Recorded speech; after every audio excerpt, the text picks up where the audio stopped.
신명기 32장 26절에서 35절까지 말씀입니다. 내가 그들을 흩어서 사람들 사이에서 그들에 대한 기억이 끊어지게 하리라 하였으나 혹시 내가 원수를 자극하여 그들의 원수가 잘못 생각할까 걱정하였으니 원수들이 말하기를 우리의 수단이 높으며 여호와가 이 모든 것을 행함이 아니라 할까 염려함이라. 그들은 모략이 없는 민족이라 그들 중에 분별력이 없도다. 만일 그들이 지혜가 있어 이것을 깨달았으면 자기들의 종말을 분별하였으리라. 그들의 반석이 그들을 팔지 아니하였고 여호와께서 그들을 내주지 아니하셨더라면 어찌 하나가 천을 쫓으며 둘이 만을 도망하게 하였으리요. 진실로 그들의 반석이 우리의 반석과 같지 아니하니 우리의 원수들이 스스로 판단하도다. 이는 그들이 포도나무는 소돔의 포도나무요 고모라의 밭의 소산이라. 그들의 포도는 독이 든 포도이니 그 송이는 쓰며 그들의 포도주는 뱀의 독이요 독사의 맹독이라. 이것이 내게 쌓여 있고 내 곳에 곳간에 봉하여 있지 아니한가.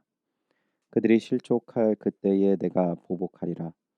그들이 환난 날이 가까우니 그들에게 닥칠 그 일이 속히 오리로다. 아멘. 여호와께서 내주지 아니하셨더라면이라는 주제로 새벽의 묵상의 말씀 나누도록 하겠습니다. 오늘 본문 32장 15절에 하나님의 은혜를 기억하지 못하고 하나님을 반역하였던 이스라엘의 심판의 내용을 담고 있습니다. 특별히 오늘 본문은 이스라엘을 심판하시면서 그 과정 중에 이방 족속을 반면교사 삼으셔서 이스라엘의 죄가 무엇인지 다시 돌이키시기 위한 하나님의 마음을 담고 있는 것을 우리가 볼 수 있습니다. 먼저 본문 26절을 보시면요. 내가 그들을 흩어서 사람들 사이에서 그들에 대한 기억이 끊어지게 하리라 하였으나. 아멘. 이스라엘의 심판의 내용을 담고 있습니다. 두 가지를 계획하시고 진행하시고 있는 것이죠. 먼저는 이스라엘을 흩으시겠다 말씀하십니다. 그들을 함께 두지 않고 세상 모두 흩어버리시겠다 하십니다. 왜 흩으십니까? 아무도 그들을 기억하지 못하도록 흩어버리시겠다 말씀하시는 것입니다. 그런데 본문은 그러한 선언을 마치지 않고 심판의 대상이 이스라엘에서 이스라엘의 심판의 도구로 사용되었던 이방 족속을 향하고 있음을 볼 수 있습니다. 왜 심판의 도구가 심판의 대상으로 바뀌게 되는 상황이 무엇인가? 27절 본문을 보시면 이스라엘을 이긴 것이 자신의 능력이라는 것으로 오해했기 때문이다라고 말씀하십니다. 27절 본문의 내용은 그 본문 안에 다 드러난 것은 아니지만 이스라엘보다 힘없고 작은 족속들이 일어나서 이스라엘을 징계해야 하는 상황을 담고 있는 내용입니다.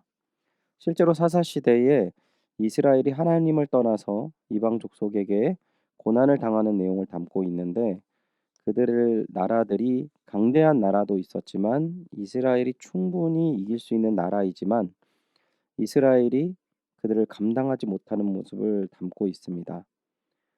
이들이 어떻게 무너지게 되었습니까? 그들은 이스라엘을 이기는 것이 자신의 힘으로 되었다고 생각했다라는 것이죠. 그러니까 힘이 없는 작은 이방 족속이 이스라엘을 이기게 된 것이 우리의 능력이구나 이렇게 생각했다라는 것입니다. 28절을 보시면 그 이유가 그들에게 모략이 없고 분별력이 없기 때문에 그렇게 행동한 것이다라고 하나님께서 말씀하십니다. 그들에게 어떤 분별력이 없는 것입니까? 30절 보겠습니다. 그들의 반석이 그들을 팔지 아니하였고 여호와께서 그들을 내주지 아니하셨더라면 어찌 하나가 천을 쫓으며 둘이 만을 도망하게 하였으리요. 여호와께서 그들을 내주지 아니하셨더라면이라고 말씀하십니다. 즉 역사의 중심, 모든 징계와 심판이 하나님의 주도권 아래에 있음을 깨닫고 분별해야 한다라는 것을 이야기하는 것입니다. 아주 이러한 내용은 단순하게 우리가 생각해 볼 수 있는 것은 이제 얼마 안 있으면 크리스마스가 다가오는데요. 크리스마스에 유명한 캐롤 가사 중에 하나가 울면 안 돼, 울면 안 돼. 산타 할아버지가 우는 아이에게 선물을 안 주신대요. 영어 가사가 직접 해석된 거를 보면은 이렇게 표현하고 있습니다. 울면 안 돼, 짜증내지 마. 내가 그 이유를 얘기해 줄게. 산타 할아버지가 우리의 동네에 오신대. 라는 내용을 담고 있습니다. 그러니까 산타 할아버지가 아이들의 삶을 지켜보니까 울거나 짜증내면 선물을 안 주니까 산타 할아버지가 지켜보기 때문에 그렇게 행동하면 안 된다라는 내용을 아주 심플하게 담고 있는데요.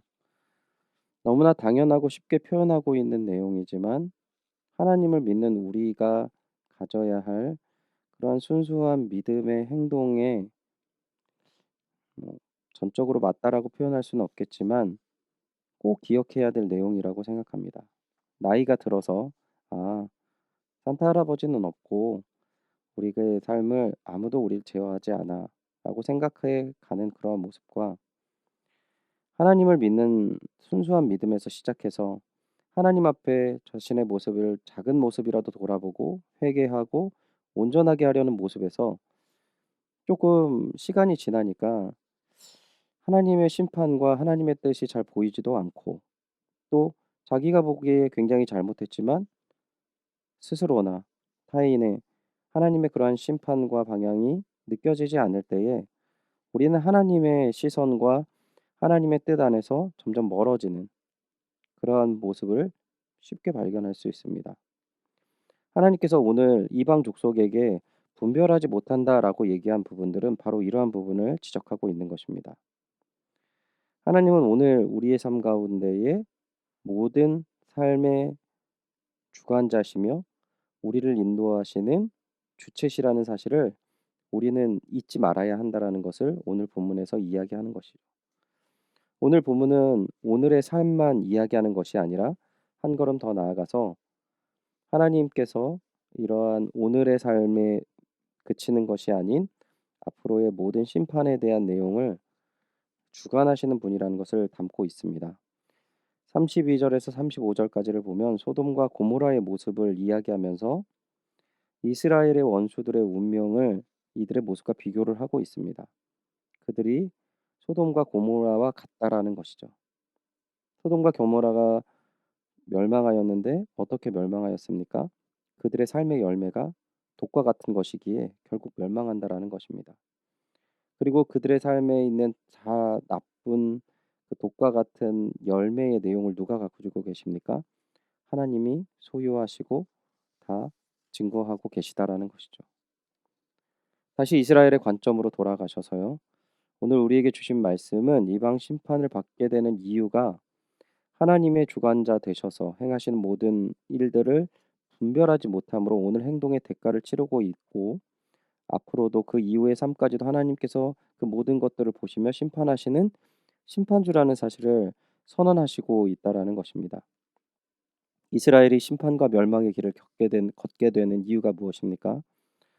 어린아이도 기억하는 단순한 신앙의 삶을 살지 못한다라는 것입니다. 어린아이도 분별할 수 있는 분별을 갖고 있지 못한다라는 것이죠. 오늘 말씀이 편한 말씀은 아니지만 말씀을 의지하셔서 나의 삶 가운데에 어린아이와 같은 순수하고 하나님을 바라보는 신앙을 가지시는 귀한 은혜의 말씀 되시기를 주님의 이름으로 축원드립니다. 하나님 앞에 순전하고 의지하는 삶으로 말미암아 거룩한 삶을 살아서 하나님 편에서 귀한 믿음의 하루가 되시기를 다시 한번 주님의 이름으로 축원드립니다. 기도하겠습니다. 하나님, 때때로 저의 삶을 돌아보건대 너무나도 주님을 의식하지 못하고 분별하지 못하는 모습이 있지 않는가 돌아보게 됩니다. 하나님의 귀한 은혜와 사랑을 허락하여 주셔서 하나님 더욱더 의지하게 하시며 나의 주관자 되시며 나의 주인 되시는 그 하나님의 시선과 마음을 가슴에 품는 하루가 되게 하여 주시옵소서. 그리하여서 저희들의 삶의 한 걸음이 하나님과 동행하시며 하나님의 능력이 함께 하시며 하나님의 큰 뜻이 함께 하시는 귀한 믿음의 길, 주님의 동역자의 길을 걷게 하여 주시옵소서. 허락하시고 함께 하실 그 은혜와 사랑 감사드리며 예수님의 이름으로 기도드리옵나이다. 아멘. 오늘 우리가 함께 기도할 기도의 제목을 나누도록 하겠습니다. 오늘 하나님과 멀어지는 나의 삶을 깨닫게 하시고 주님의 편에 설 수 있는 회심 그리고 굳건한 믿음을 주셔서 끝까지 주님을 따라가는 주의 백성 되게 하여 주시옵소서. 기도하시기 바랍니다. 담임 목사님 청빙을 위해서 기도해 주십시오.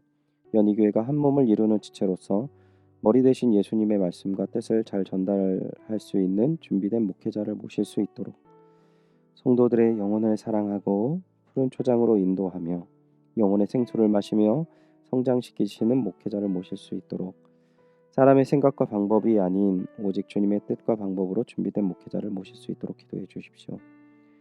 또한 교회를 위해서 기도하실 때 코로나19의 조속적인 종식과 연희교회와 모든 성도들이 안전하게 예배드리고 안전하게 생활할 수 있도록 기도해 주십시오.